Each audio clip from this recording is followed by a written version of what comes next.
Hey guys, it's Ashton here with Atkinsons. We're going to go ahead and take a look at my cologne slash fragrance haul from the middle of October to middle of November 2016. I found some good deals online on some random things and also a couple things that I had my eyes on and went ahead and picked up. First off, it's the new Prada L'homme. I haven't had too much opportunity to really test this out. It's got a prominent iris note. There's also a geranium note, among other things in there. It's really good for casual wear. Seems like it would be good to the office, daytime wear, especially spring, summer. It looks like it's getting a little bit of hate online, which is maybe because it doesn't do anything groundbreaking, but it's really nice. I actually like it a lot, so I'll look at doing a review on this one in the future.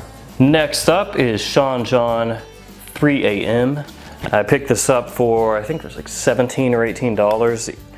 Fragrance Net had it on their eBay account. I'm not sure if they still do. They had like 10 or so when I purchased it. I actually really like it as a cheap freshie. It doesn't have great longevity, but I think it smells okay. It's not terrible. And the atomizer on here is amazing. This is like a straight up Christian Dior atomizer. Like, check this out. Let's see if you can see this. That's ridiculous. This is a super cheap bottle, but the atomizer is better than like 98% of the other bottles out there. It's ridiculous. But the fragrance, yeah, it's not bad. Don't pay full retail for this. It's not worth that. But if you pick it up under 20, it's good for casual wear, just to throw it on and not think about it. Nobody's going to be turned off by this. Next up is Halloween Man Shot. Don't know what my obsession is with picking up all the Halloween Man flankers is, but I got another one. Maybe I'll just wait and review this in full Halloween of next year. It seems like it's kind of a CH Privé clone attempt, much in the same way that the original Halloween Man is similar to 1 Million. So yeah, actually I don't know if I would call it a 100% clone. It's just really close in that same vein. I'm actually wearing Halloween Man Shot here and CH Privé here right now. And there is a little bit of a similarity. CH Man Privé is better, but this has a similarity. It's in the same vibe. I picked up another bottle of Creed Original Vetiver. I actually needed a bottle. I had used all of mine. Super similar to Mugler Cologne, but more expensive. And I've got a cap for this. I just don't have it on because I purchased it as a tester from Beauty Spin. I think they were running like $98. Maybe something like that for a 4-ouncer. So I said, sure, I'll go ahead and pick it up. And there it is. I replaced my missing Original Vetiver. Yay me. Picked this one up from Beauty Spin. It is Alexandre J Western Leather. It's pretty cool looking actually, and the presentation is nice too. Weird thing about this is it does not have leather as a note at all. It's a unique fragrance. Definitely something different from the mainstream.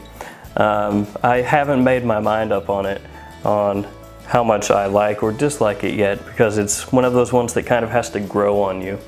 I'll review it at some point in the future, I'm thinking. They had this for sale on clearance for like $40, and normally it goes for much more than that. So I went ahead and blind bought it. Next up, Dunhill Icon Elite. Haven't worn this enough yet to make up my mind on it, on how good it is or is not. But they had this on Fragrance Net for like $33, just on their normal website. Went ahead and picked it up because I do like Dunhill Icon, the original. Dunhill Icon Absolute kind of has some similarities to Versace Oud Noir, but I prefer Oud Noir. And Elite, the jury is still out on. We'll touch back on that in the future. Picked up a couple of Montales. We've got Orange Aoud and Tropical Wood. Tropical Wood is a little powdery, a little feminine, but it's still nice.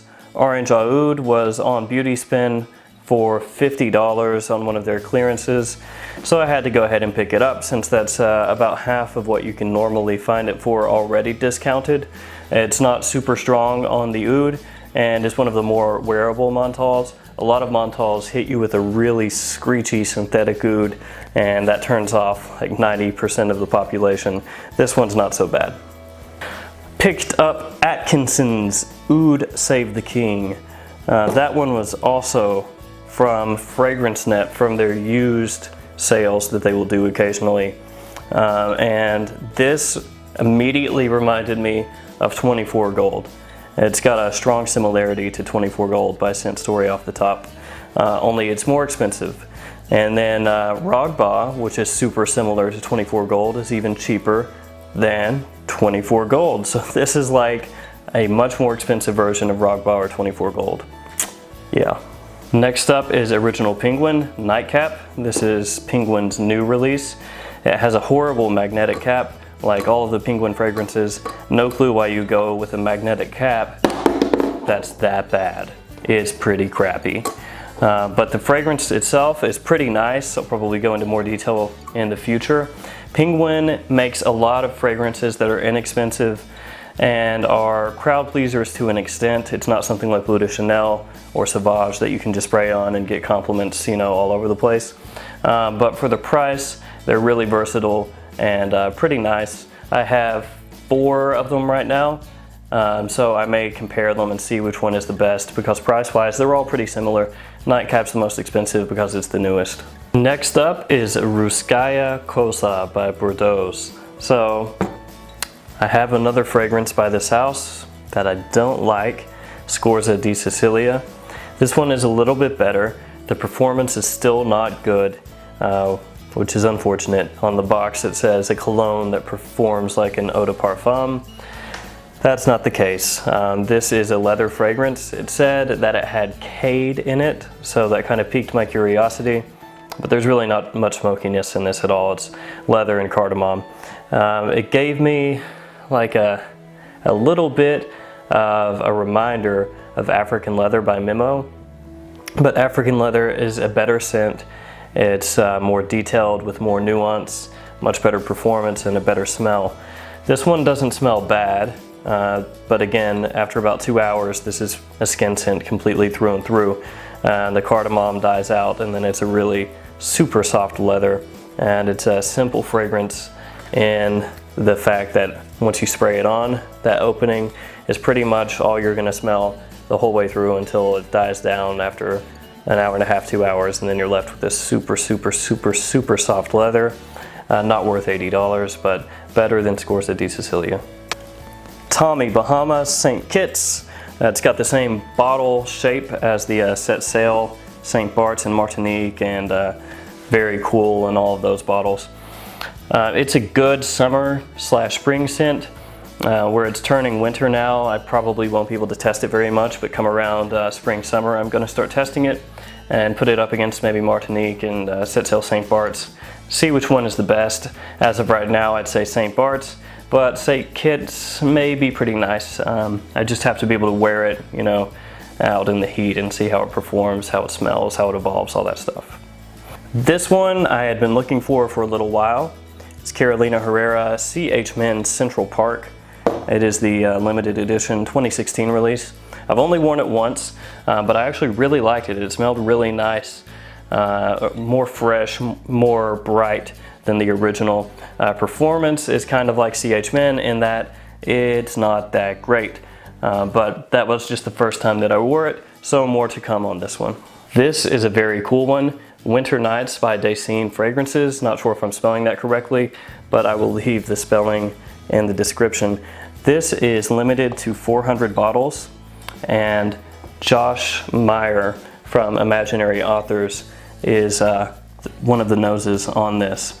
Honestly, it smells a little bit like you took A City on Fire and Cape Heartache, parts of those fragrances, and put it together.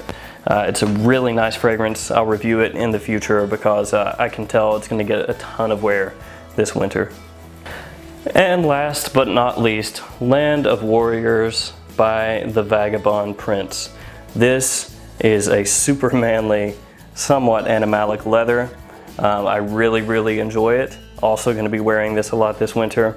The bottle and the presentation are fantastic. Now I just need to get Enchanted Forest from Vagabond Prince. It would be nice if they would release some more fragrances, just because their presentation is awesome, and from what I've smelled so far, the fragrances are really high quality too. They are a little bit expensive, I think $200 on Lucky Cent, unless you can somehow find somebody parting ways with it and maybe pick it up for a discount.